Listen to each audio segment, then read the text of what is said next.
Emma Anderson's hands trembled slightly as she placed the large coffee order on the counter. The morning rush at brewed beginnings making her nerves jangle almost as much as the bell above the café door.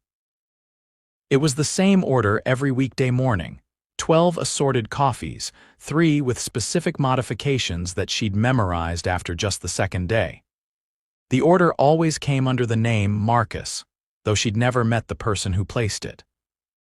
"Order for Zephyr Industries," she called out, scanning the bustling café for the familiar delivery service uniform. Instead, a tall man with striking blue eyes and dark hair approached the counter. He wore a charcoal suit that looked more expensive than her entire wardrobe. "That's me," he said, his voice deep and warm. "Well, not Zephyr Industries exactly, I work there." Emma smiled professionally. "You're new. Usually it's the delivery guy. He's sick today," the man explained, carefully arranging the cardboard carriers. "I volunteered since I needed some fresh air anyway. I'm Max, by the way." "Emma," she replied, noticing how his fingers were free of rings. Not that she was looking. "Enjoy your coffee run." "Actually," Max said, hesitating, "which one is the cinnamon latte with oat milk and an extra shot?" "Our boss is particular about his coffee." Emma pointed to the cup marked with a star. "That one, I always mark it specially." "Thanks." He smiled and something fluttered in Emma's chest. "Seems like you've got our order memorized." "After 6 months, I'd hope so," she laughed. "Your office has ordered the exact same thing every weekday since I started working here." Max nodded appreciatively. "Consistency is underrated." With that, he carefully balanced the carriers and headed toward the door, stopping only when Emma called after him. "Wait. You forgot the blueberry muffin also for your boss." He turned back, grinning. "He'd probably fire me if I forgot that." As she watched him leave, Emma wondered why her heartbeat had quickened during their brief interaction. She shook her head, turning to the next customer. It was just a coffee order, nothing more. The next morning, Emma was surprised to see Max return instead of the regular delivery person. "Back again?" she asked as she prepared the Zephyr Industries order. "The delivery guy quit yesterday," Max said with a shrug. "I've been tasked with coffee duty for the foreseeable future." "Lucky me," Emma said before she could stop herself. She felt her cheeks flush. "I mean because you're nicer than the other guy. He never said thank you." Max leaned against the counter. "Well, thank you, Emma. Your coffee keeps our office functioning." "Happy to be of service," she replied, feeling strangely flustered. "So what exactly does Zephyr Industries do?" "Aviation engineering," Max answered, watching her prepare the drinks with practiced efficiency. "We design components for commercial aircraft." "Sounds complicated. Some days more than others." His eyes lingered on her for a moment. "Do you always work mornings?" "Most days. I'm taking classes in the afternoon." "What are you studying?" "Graphic design," Emma said, placing the last coffee in the carrier. "1 semester left before graduation." "That's impressive," he said, and unlike when most people said it, he seemed genuinely interested. "Do you enjoy it?" "Very much," she replied, handing him the order. "Although it's challenging balancing work, classes, and my portfolio development." Max nodded thoughtfully. "The best things usually require balance and dedication." "Your boss's cinnamon latte with oat milk and extra shot," she said, pointing to the marked cup. "And his blueberry muffin." "You really do have it memorized," Max said with admiration. "Maybe I should start ordering something for myself while I'm here." Emma found herself smiling. "What would you like?" "Surprise me tomorrow," he said with a wink that made her heart skip. As he left, Emma realized she was looking forward to tomorrow's coffee run more than she should. It was just friendly customer service, she told herself. Nothing more. But over the next 2 weeks, their morning interactions became the highlight of Emma's day.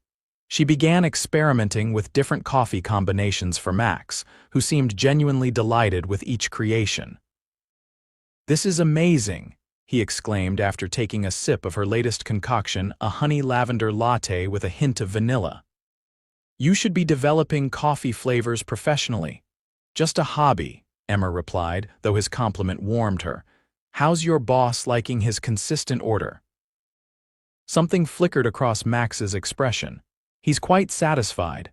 Actually, he mentioned how much he appreciates the consistency. Well, tell Mr. Consistent I'm glad he enjoys it, Emma said with a laugh. Max shifted the coffee carriers. Maybe you could tell him yourself sometime. Before Emma could respond, another customer demanded her attention, and Max nodded goodbye. As he left, Emma couldn't help but wonder about his last comment. Was that an invitation on Friday morning? Emma was running late after staying up finishing a project. She rushed into Brood Beginnings 15 minutes after her shift started, apologizing profusely to her manager. It's fine, but hurry, her manager urged. The Zephyr order is already here. Emma quickly tied her apron and found Max waiting patiently at the counter. I'm so sorry, she said breathlessly.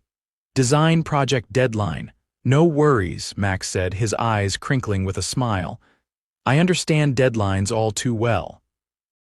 As she prepared the order with practiced speed, Emma noticed Max seemed different today, more formal in a perfectly tailored navy suit with a subtle pinstripe. Big meeting, she asked, nodding toward his attire. Investors, he confirmed. It's an important day for the company. Well, you look very professional, Emma said, immediately regretting how personal the comment sounded, but Max seemed pleased. Thank you. Actually, I wanted to ask you something. Emma's heart quickened. Yes. There's an art exhibition opening tomorrow evening showcasing emerging graphic designers. I thought you might be interested. He pulled out a crisp business card and slid it across the counter. My personal number in case you'd like to go together.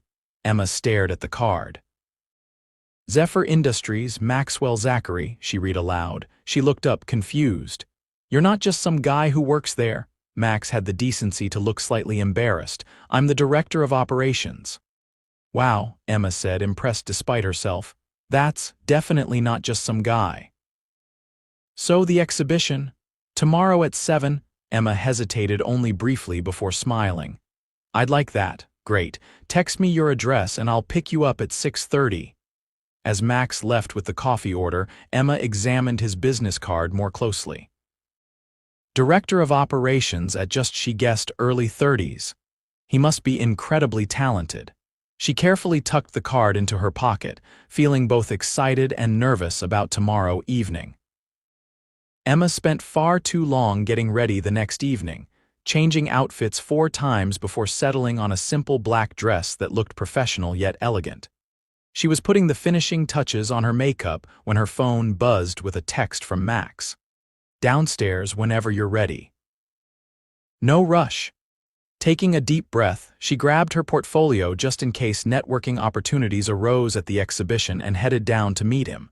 Max was leaning against a sleek black car, looking casually sophisticated in dark jeans and a blazer. His smile widened when he saw her. You look beautiful, he said, opening the passenger door. Thank you, Emma replied, sliding into the leather seat. This is quite a car. Company perk, Max said, getting into the driver's seat. One of the benefits of being in management. As they drove through the city, Emma found conversation with Max came easily. He asked thoughtful questions about her studies and seemed genuinely interested in her answers. By the time they arrived at the gallery, she felt relaxed in his company. The exhibition was housed in a converted warehouse space, with bright lights illuminating various displays of graphic design work. Emma was immediately drawn to the creative energy of the room. This is wonderful, she said, eyes wide as she took in the diverse artwork. Thank you for bringing me. I thought you'd appreciate it, Max said, guiding her with a light touch to her lower back. There are some incredible talents here. As they wandered through the exhibits, Emma found herself imagining her own work displayed in such a space someday. Max introduced her to several people he knew in the industry, always highlighting her status as an emerging designer.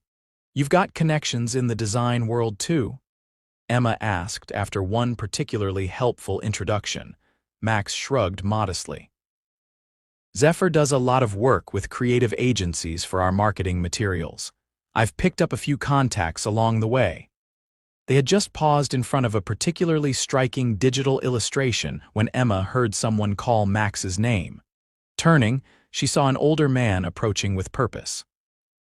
"Max, didn't expect to see you here," the man said, clapping Max on the shoulder before turning curious eyes to Emma. "James," Max greeted him with a firm handshake. "This is Emma Anderson, a talented graphic design student. Emma, this is James Whitford, Zephyr's chief financial officer." Emma shook James's hand, noticing how his eyebrows rose slightly at her introduction. "Pleasure to meet you," she said politely. "The coffee shop girl?" James asked with sudden recognition. Emma felt her cheeks warm. "I work at Brood Beginnings, yes." James looked between them with undisguised interest. "Well, Max has been singing the praises of that café for months now. I see there might be more than just good coffee drawing him there every morning." He winked at Max, who looked uncharacteristically flustered. "James," Max said with a warning tone. "Right, well, I should find my wife," James said, still grinning. "Lovely to meet you, Emma. Don't let this workaholic bore you with aviation talk all evening." As James walked away, an awkward silence fell between them. "I'm sorry about that," Max finally said. "It's fine," Emma assured him, though she felt confused. "I didn't realize the director of operations personally fetched coffee for the office every day. That seems unusual." Max hesitated, then gestured toward a quieter corner of the gallery. Once they were away from the crowd, he ran a hand through his hair, a nervous gesture Emma hadn't seen from him before. "I haven't been entirely honest with you," he admitted. Emma's heart sank. "Are you married or something?" "No, nothing like that," Max quickly clarified. "It's about my position at Zephyr. You're not the director of operations." "I am, technically," he said. "But I'm also the CEO and founder." Emma stared at him, processing this revelation. "You're the boss, the one with the specific coffee order and the blueberry muffin." Max nodded, looking genuinely apologetic. "When our regular delivery person called in sick that first day, I decided to pick up the order myself. I'd been curious about the café that made the coffee everyone raved about." "And then you kept coming back," Emma said slowly, "pretending to just be an employee." "I didn't intend to mislead you," Max explained. "That first morning, I enjoyed our brief interaction so much that I wanted to come back. But in my experience, once people know I'm the CEO of a successful company, they treat me differently. So you lied." "I omitted," Max corrected gently. "I am the director of operations, I just happen to be other things too." Emma wasn't sure how to feel. On one hand, she understood wanting to be seen as a regular person. On the other, starting any kind of relationship with dishonesty seemed problematic. "I wanted you to get to know me as Max, not as Maxwell Zachary, CEO of Zephyr Industries," he continued when she remained silent. "I should have been upfront sooner, and I'm sorry." Emma looked at him thoughtfully. "So all those coffee runs were the best part of my day," he finished sincerely. "I rearranged morning meetings just to make sure I could be the one to pick up the order." Despite herself, Emma felt a smile tugging at her lips. "That's either very sweet or slightly concerning from a time management perspective." Max laughed, the tension between them easing. "My executive assistant would definitely agree with the latter assessment." "So," Emma said, crossing her arms, "what else should I know about the real Maxwell Zachary?" Max seemed relieved at her willingness to continue the conversation. "I founded Zephyr 6 years ago after developing a more efficient fuel system for commercial aircraft. I'm 34, single, no children, one rescued dog named Apollo. I work too much, according to everyone who knows me, but I'm trying to find better balance. And you have a thing for cinnamon lattes with oat milk." "Only yours," he said with a smile that made her pulse quicken. They spent the remainder of the evening exploring the exhibition, the initial awkwardness fading as they returned to the easy conversation they'd established over coffee orders. By the time Max drove her home, Emma found herself reluctantly admitting that she still enjoyed his company, CEO status notwithstanding. At her apartment door, Max kept a respectful distance. "I had a wonderful time, Emma. I hope my revelation doesn't change your opinion of me too much." Emma considered him for a moment. "I'm still processing it, but I had a good time too." "Would it be too forward to ask if I might see you again, outside of coffee orders, I mean?" She hesitated only briefly. "I think I'd like that." Max's smile was both relieved and delighted. "I'll call you tomorrow.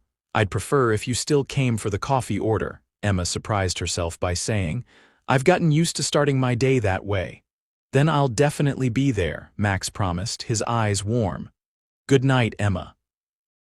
"Good night, CEO Zachary," she replied with a teasing smile. After he left, Emma leaned against her door, mind spinning. She'd just been on a date with the founder and CEO of a successful aviation engineering company, a man who'd been personally picking up coffee orders just to see her. It seemed like something from a romance novel rather than her real life. The next few weeks brought a significant shift in Emma's routine. Max continued to pick up the office coffee order each morning, but now their conversations held a new layer of understanding. Sometimes he'd linger after the other customers were served, telling her about challenges he was facing at work or asking about her latest design projects. 3 times a week, they'd meet after Emma's classes or shifts for dinner, for walks in the park, or to visit art exhibitions that might inspire her portfolio work. Max was attentive and thoughtful, always finding ways to support her ambitions without overshadowing them with his success. One evening, after Emma had spent the day struggling with a particularly challenging assignment, Max surprised her by bringing dinner to her apartment. "You mentioned you were stressed about your project," he explained, holding up bags of food from her favorite Thai restaurant. "I thought you might not want to go out, but you still need to eat." Emma let him in, touched by his thoughtfulness. "This is perfect, thank you." As they spread the containers across her small dining table, Max took in her apartment the first time he'd been inside. His eyes lingered on the wall where she'd hung her best design work.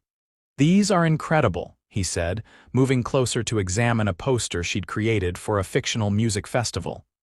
"Your use of color is distinctive." "Thank you," Emma said, pleased by his genuine interest. "That's actually part of what I'm working on now, developing a consistent color palette that becomes part of my signature style." Over dinner, Max shared stories about the early days of Zephyr when he'd worked out of his garage with just 2 employees. "It was terrifying," he admitted. "I'd quit a secure job, invested every penny I had, and convinced 2 friends to follow me into what everyone else saw as a risky venture." "But you believed in your innovation," Emma observed. "I did. But belief doesn't always pay the bills." "There were nights I couldn't sleep, wondering if I was going to end up bankrupting not just myself but people who trusted me." "What changed?" Max smiled reflectively. "We secured our first major contract with an aircraft manufacturer. Once they implemented our fuel system and saw the efficiency improvements, other companies took notice. And now you're successful enough to spend your mornings personally fetching coffee," Emma teased. "Only because the barista is irresistible," Max returned with a warm look that made Emma's cheeks flush. After dinner, they settled on her sofa, the conversation flowing comfortably between them. When Emma stifled a yawn, Max checked his watch. "It's getting late and you have an early shift tomorrow," he said, standing. "I should go." At the door, he hesitated. "Emma, I know we've only been seeing each other for a few weeks, but I want you to know that I'm serious about this about us." Emma felt her heart quicken. "So am I." This time when he leaned in, she met him halfway. Their first kiss was gentle and brief but filled with promise. "See you for coffee in the morning?" Emma asked as they broke apart. Max smiled. "Wouldn't miss it for the world." As their relationship deepened over the following months, Emma grew accustomed to the occasional surprises that came with dating a CEO. There were last-minute canceled dates due to business emergencies, industry events where she felt out of her depth among executives and their spouses, and the sometimes uncomfortable realization of the financial disparity between them. But there were wonderful aspects, too. Max never tried to solve her problems with money. respecting her independence and determination to succeed on her own merits. He listened to her ideas with genuine interest, offering feedback that was thoughtful rather than condescending. And he integrated seamlessly into her world, befriending her small circle of college friends and charming her parents when they finally met. 3 days before Emma's graduation, Max arrived at her apartment with an uncharacteristically serious expression. "Is everything okay?" she asked, immediately concerned. "Everything's fine," he assured her, though he seemed unusually nervous. "I wanted to talk to you about something important." They sat on her sofa where Max took her hands in his. "Emma, these past 6 months have been the happiest of my life. Before I met you, I was completely consumed by work. My days were structured around meetings and innovations and growth projections.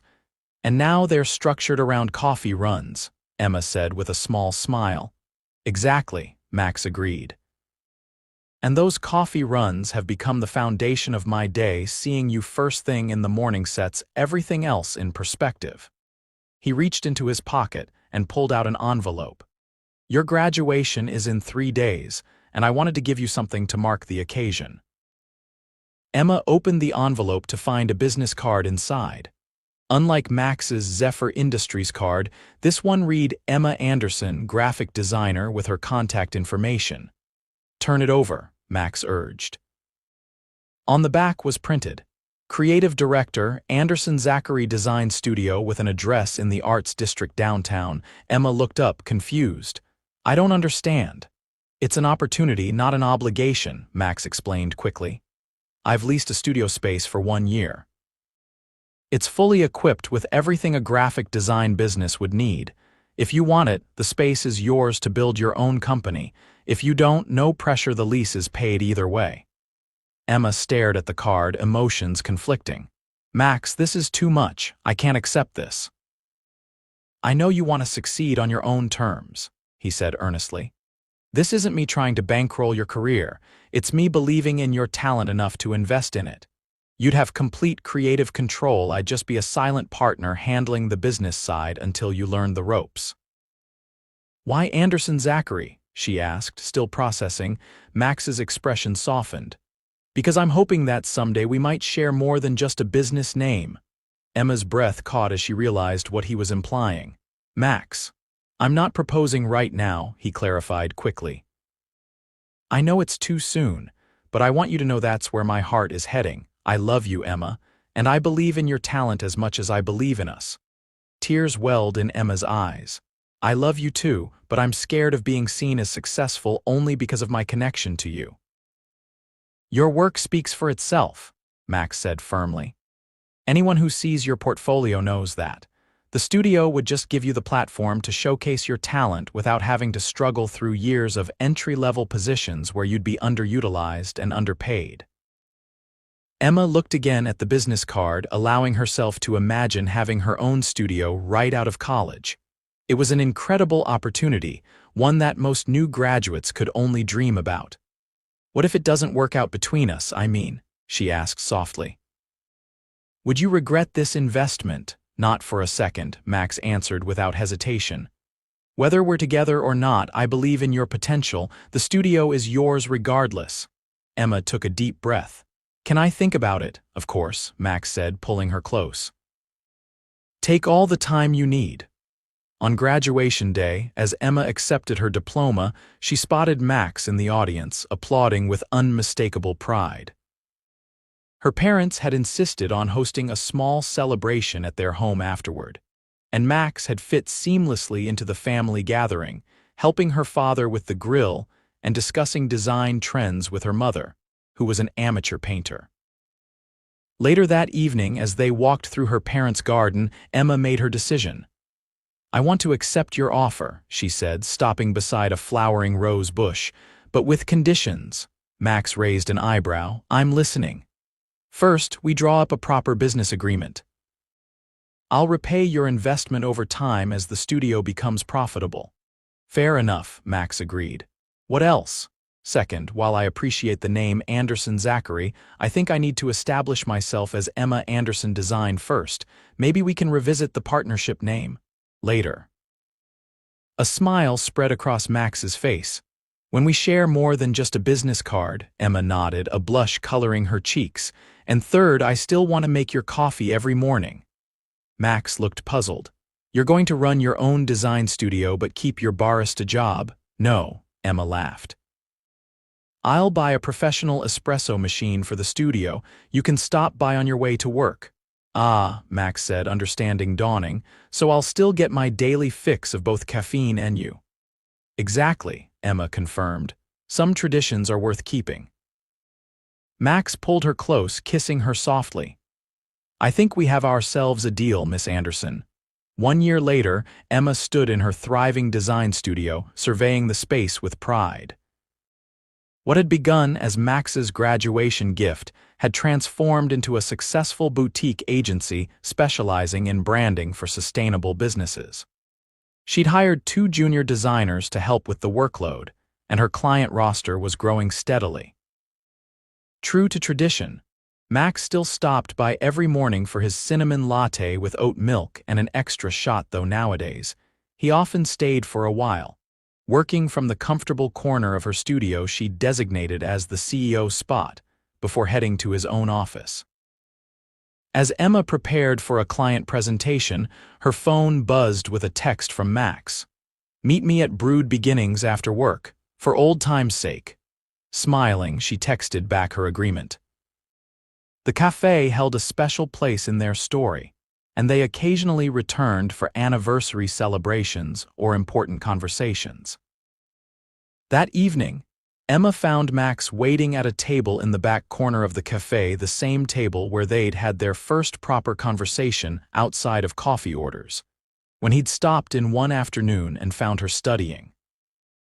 This is a nice surprise, she said, sliding into the seat across from him. I thought we were due for a return to where it all began, Max replied, pushing a cinnamon latte toward her favorite, though she rarely indulged. They chatted about their days, the easy familiarity between them a comfort after the bustle of their respective workplaces. As their conversation wound down, Max reached across the table to take her hand. I've been thinking a lot about names lately, he said. Names. Specifically, Anderson and Zachary. Emma smiled, understanding where this was heading. Have you now? A year ago, you said we might revisit the partnership name when we shared more than just a business card. Max's thumb traced circles on her palm. I'm hoping you might consider sharing my name entirely. From his pocket, he produced a small velvet box. Opening it revealed a beautiful emerald ring surrounded by small diamonds. Green, your signature color, he explained. Because you've brought such vibrancy to my life. Emma's eyes filled with tears as Max continued. Emma Anderson, will you marry me? Not because it's good business, but because I can't imagine my life without you in it, without starting each day with you, without sharing both struggles and successes with you, without loving you through all of it. Yes, Emma whispered, her heart full. Yes, I will. As Max slipped the ring onto her finger, applause erupted from around the café. Emma looked up to see the baristas and regular customers watching them with delight. I might have told them what I was planning, Max admitted with a grin. They've been rooting for us since the beginning. The café manager approached with 2 glasses of champagne. On the house, she said warmly.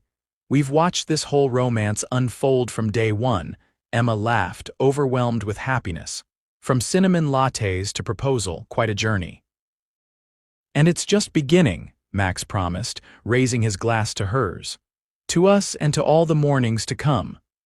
As they clinked glasses, Emma marveled at how a simple coffee order had changed the course of her life. She'd found love, partnership, and a path to her dreams, all because a CEO had decided to pick up his own coffee one ordinary morning. Some might call it luck, but Emma preferred to think of it as destiny, served hot with a shot of courage and just the right amount of sweetness, like the perfect cup of coffee, made with care and savored with appreciation for the simple miracle of 2 people finding each other in a busy world.